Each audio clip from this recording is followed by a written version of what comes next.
안성환의 시사야.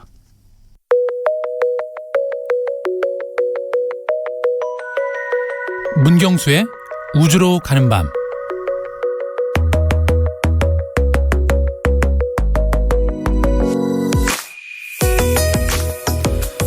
네, 오늘 우주로 가는 밤은 퀴즈로 시작을 좀 해보겠습니다. 다리는 6개고요.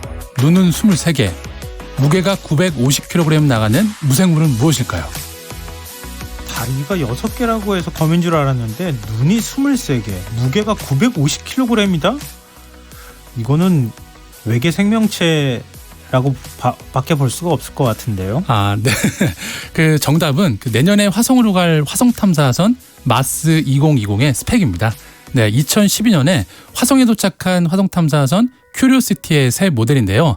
생김새는 비슷하지만 화성에 가는 이유가 다릅니다. 바로 화성의 암석 샘플을 수집해서 지구로 돌아오는 게 목표입니다.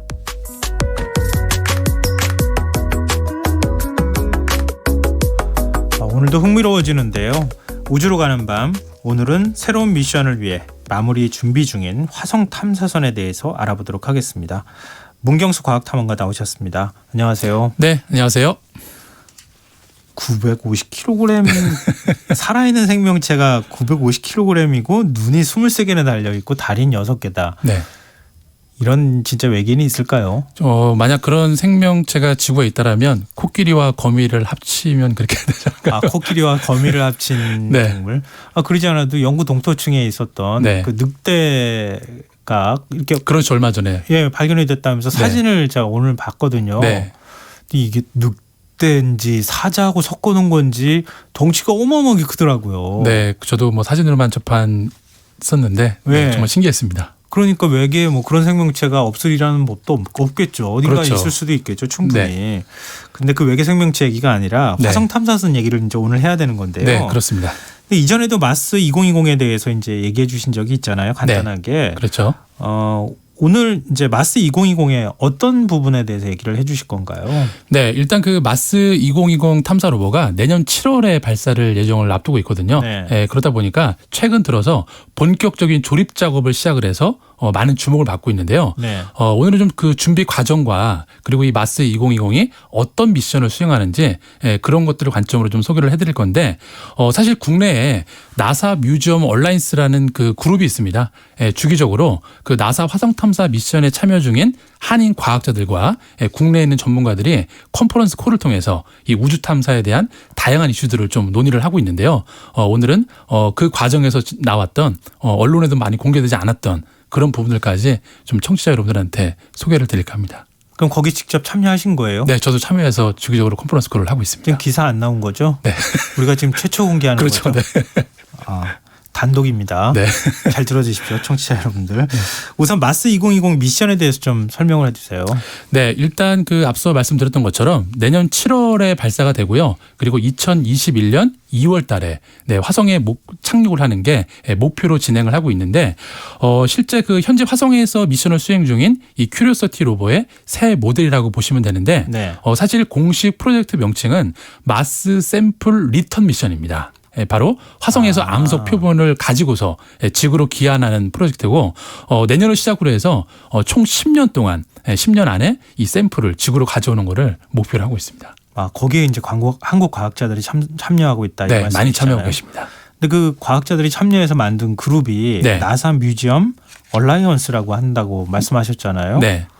이게 어떤 성격의 그룹인 건가요? 네, 일단 그 나사 뮤지엄 얼라이언스라는 거는 글로벌한 그 프로그램인데요. 그 현재 나사에서 그 우주 탐사를 통해서 그 획득한 이 데이터를 가지고 전 세계 박물관이나 과학관이 전시와 교육에 활용할 수 있도록 네. 공유해주고 뭔가 같이 협력을 하는 프로그램인데 국내 같은 경우에도 국공립과학관 그리고 박물관 그리고 천문영 같은 이런 기관들이 함께 그룹으로 활동을 해서 과학 대중화를 위해서 많은 협력들을 하고 있는데 특히 이 뮤지엄 얼라이언스 프로그램은 그 현재 나사 태양계 시스템 홍보 대사로 활동 중이신 그 미국 알카미노 대학의 수학과 교수를 재직하고 계시는 폴륜 교수라는 분께서 구심점이 돼서 다양한 그런 어떤 협력 관계들을 만들어내시고 앞서 말씀드린 것처럼 이렇게 주기적으로 컨퍼런스 콜을 통해서 우주 탐사에 대한 다양한 이야기들을 논의하고 있습니다. 근데 과학은 F 대 M에 외우기도 힘든데 지금 너무 과학적인 용어를 쫙 나열하셔가지고 네. 그게 잘 안 들어왔어요 사실은. 근데 좀 어렵게 들리기도 하는데요. 좀 쉽게 좀 말씀해 주시면 좋겠고요. 네. 근데 나사에도 한국인 과학자들이 좀 있죠. 네, 뭐 너무나 많이 있고요. 특히 이제 오늘 그 소개해드릴 마스 2020 프로젝트만 하더라도 뭐 한국인 과학자분들이 많이 참여를 하고 계시는데 특히 소프트웨어 쪽에 되게 많은 참여들을 하고 계십니다. 아, 소프트웨어 네, 쪽이요. 특히 그 나사 마스 20 프로젝트에서 그 화성 탐사선에 자율주행 소프트웨어 개발을 총괄하고 계시는 분이 제이노 박사님이라고 네. 이분 또한 한국 분이시고요. 뭐 그 밖에도 실제로 이 뭐 로봇 제작에 참여하시는 뭐 김원주 박사님 비롯해서 많은 분들이 활동을 하고 계십니다. 사실 나사에서 나도 근무하고 싶다 이렇게 네. 꿈꾸는 청소년들도 굉장히 많이 있을 거예요. 네네. 그리고 과학자들, 젊은 과학자들도 많이 그런 그렇죠. 생각을 할 거 아니겠어요. 네. 그래서 한국 과학자들이 많다고 하는 거는 일종의 목표가 될 수 있기 때문에 굉장히 좋은 현상이 아닌가 싶네요.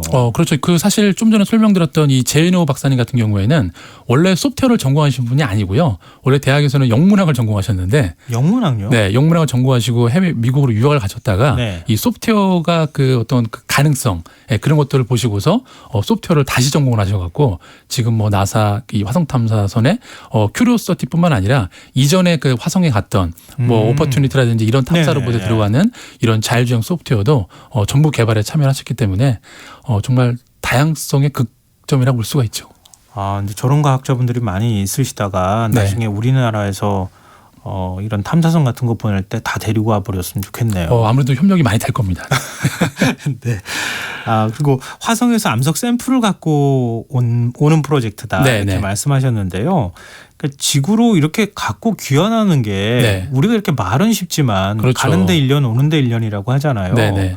이게 굉장히 어려운 작업으로 생각되거든요. 네, 맞습니다. 그래서 앞서 제가 이제 전체 프로젝트 기간이 10년이라고 말씀을 드렸는데요. 예. 이번 그 미션도 사람이 직접 가는 건 아니고 네. 무인 탐사선을 발사해서 가지고 오는 건데 총 3단계로 나눌 수가 있습니다. 일단 내년에 발사하는 이 마스 2020이 화성에 가서 암석 샘플이나 그 모래들을 채집을 해서 네. 튜브 형태의 그 샘플 수집봉에다가 네. 그 샘플을 넣고 네. 이제 놓고 오는 겁니다. 그러면 2026년도에 샘플 귀환선이 화성에 도착을 합니다. 우주선이 가는 거죠. 네. 예, 그럼 그 우주선에서 아주 작은 형태의 그 샘플을 수집하는 또 탐사 로봇이 밖으로 나가서 그 튜브들을 다 회수에다가 이 우주선에 실으면은 이 우주선이 다시 화성 대기로 발사가 되고요. 네. 그리고 화성 궤도에서 기다리고 있던 이 니모 오비터라는 이 위성에다가 그거를 전달을 해주면 네. 이 위성이 지구로 가지고 돌아오는 아주 엄청난 규모의 아니 뭐 이렇게 복잡합니까? 그냥 가가지고 네. 그냥 하나 탐사선이 하고 난 다음에 네. 이렇게 갖고 오면 안 되는 건가요? 근데 어쨌든 뭐 사람이 뭐 이전에도 말씀을 드렸지만 지구에서 화성까지 가는 이 시기가 아무 때나 갈 수 있는 게 아니고 또 2년 2개월 정도 기다려야만 이 지구 화성이 제일 가까워지기 때문에 네. 뭐 그런 것들을 기다려야 되는 시간도 있고 아니요, 네. 저 무인 탐사선이라 할지라도 네. 그냥 하나만 발사해서 네. 갖고 올 수 있는 방법은 없는 거예요? 이렇게 단계별로 이렇게 어렵게 갖고 와야 되는 거예요? 일단은 그냥 뭐 지금도 활동하고 있는 탐사선들이 그거를 가지고 올 수 있으면 좋겠지만 사실 그 약간 뭐랄까요? 어쨌든 우리가 생각하기에 이 암석 하나 가져오는 게 뭐 그렇게 막 복잡하고 네. 어려울 것 같다라고 생각을 하지만 생각보다 쉽지 않은 것 같고요. 그래서 이 샘플을 수집한 이 튜브 형태의 그 봉도 네. 한 개만 수집하는 게 아니라 여러 지역에 골고루 분포를 합니다.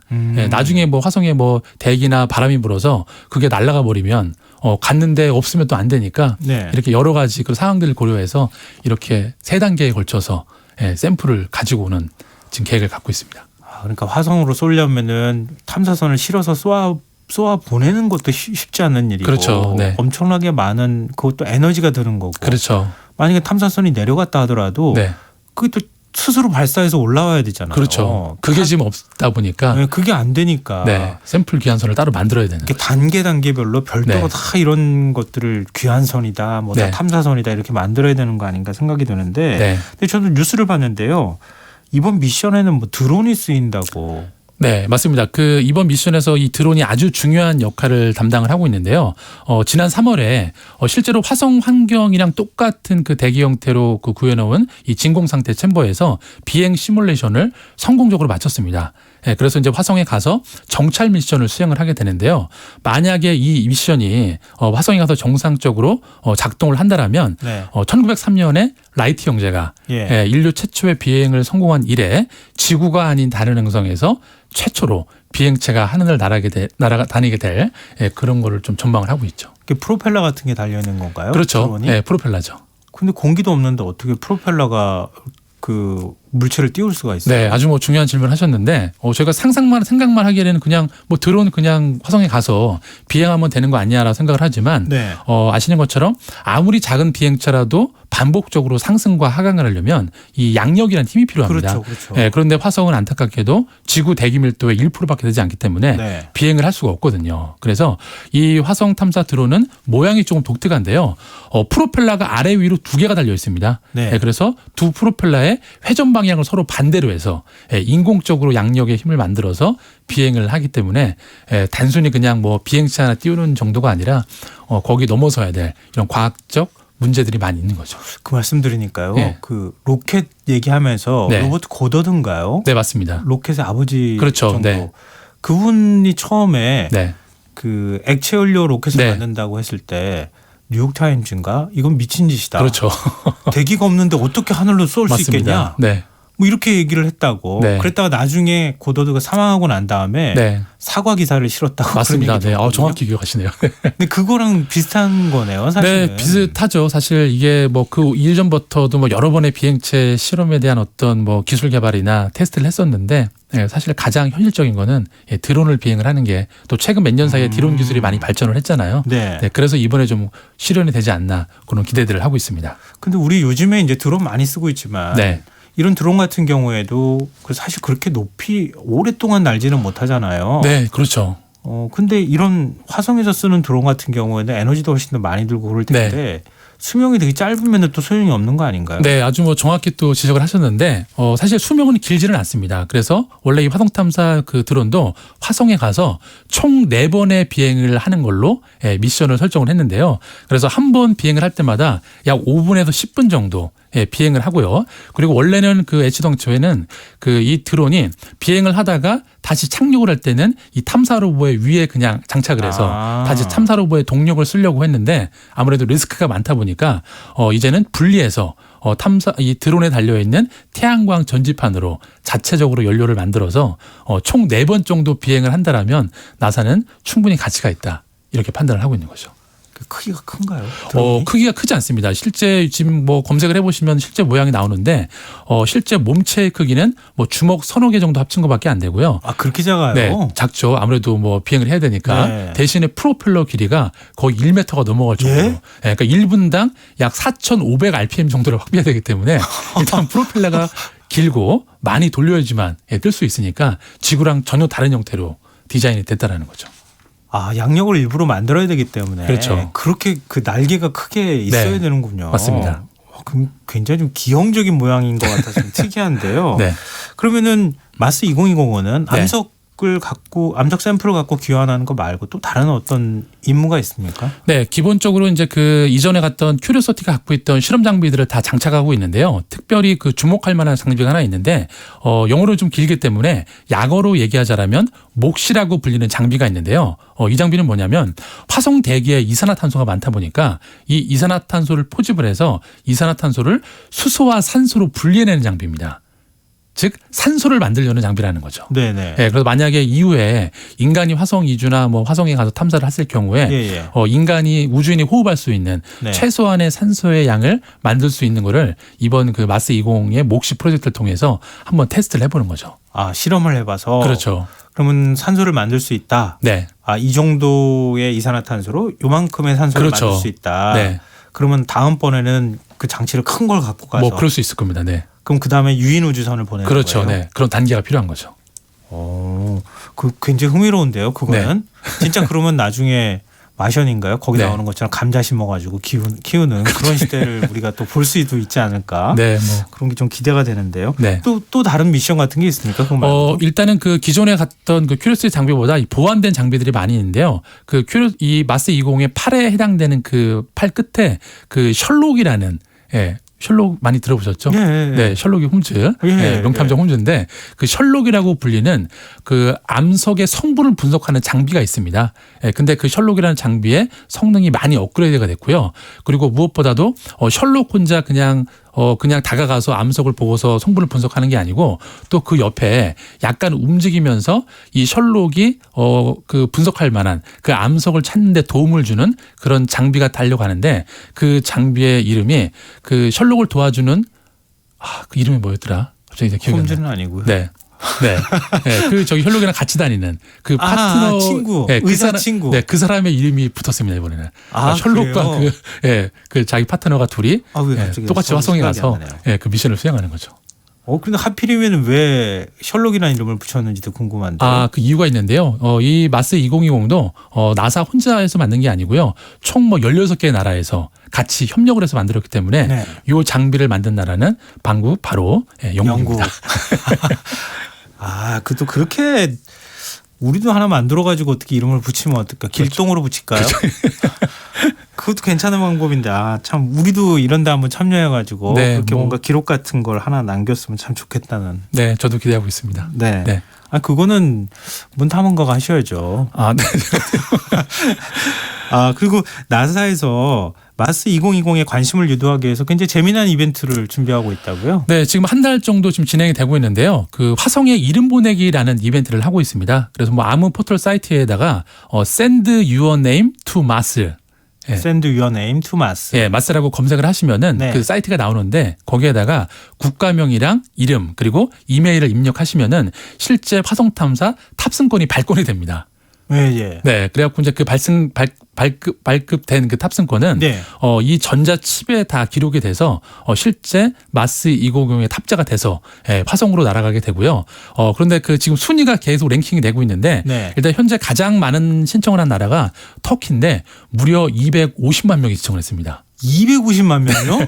그리고 그 뒤를 이어서 뭐 인도, 미국, 이집트 순으로 순서가 많은데 한국도 벌써 16만 명 이상의 신청을 해서 5위 안에 지금 링크가 되고 있기 때문에 아마 아직 늦지 않았으니까. 어느새 16만 명이 신청을 했어요? 네, 그게 어쨌든 뭐 요즘에는 그런 것들이 이벤트가 시작이 되면 뭐 국내에도 기사가 많이 전송이 되기 때문에 또 과학관이나 아까 말씀드렸던 이 뮤지엄 온라인스 그룹에서 많은 홍보 활동을 했기 때문에 한국 분들도 이 화성에 대한 열망이 강한 것 같습니다. 일단 탑승권을 갖고 싶다고 하네. 그렇죠. 실제로 이제 열망이 그렇게 우주복을 그려 있는 그 탑승권에다가 그 사람의 이름과 국적이 다 된 것들이 또 이렇게 프린트로 인쇄할 수 있게 제 메일로 오기 때문에 뭔가 되게 두근거리는 그런. 다시 한번 그 검색창에 어떻게 치면 된다고요? Send your name to Mars. Send your name to Mars. 예. 알겠습니다. 저도 아들하고 꼭 해보겠습니다.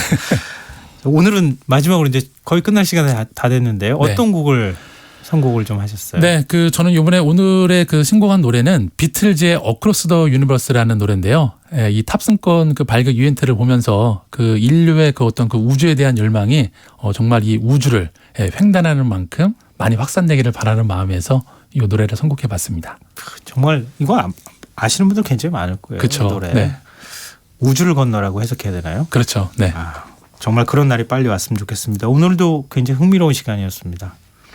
네, 화성으로 가는 인류의 발걸음이 한 발 더 가까워지는 느낌입니다. 여러분도 화성으로 가는 탑승권을 발급해 보시면 어떨까요? 지금까지 문경수 과학탐험가와 함께했습니다. 고맙습니다. 네, 감사합니다. 오늘 모바일 상품권 당첨자는 홈페이지 공지사항에서 확인하실 수 있습니다. 비틀즈의 Across the Universe 들으시고요. 전 내일 찾아뵙겠습니다. 고맙습니다. Into a paper cup, they slither wildly as they slip away across the universe. Pools of sorrow, waves of joy are drifting through my opened mind, possessing and caressing me.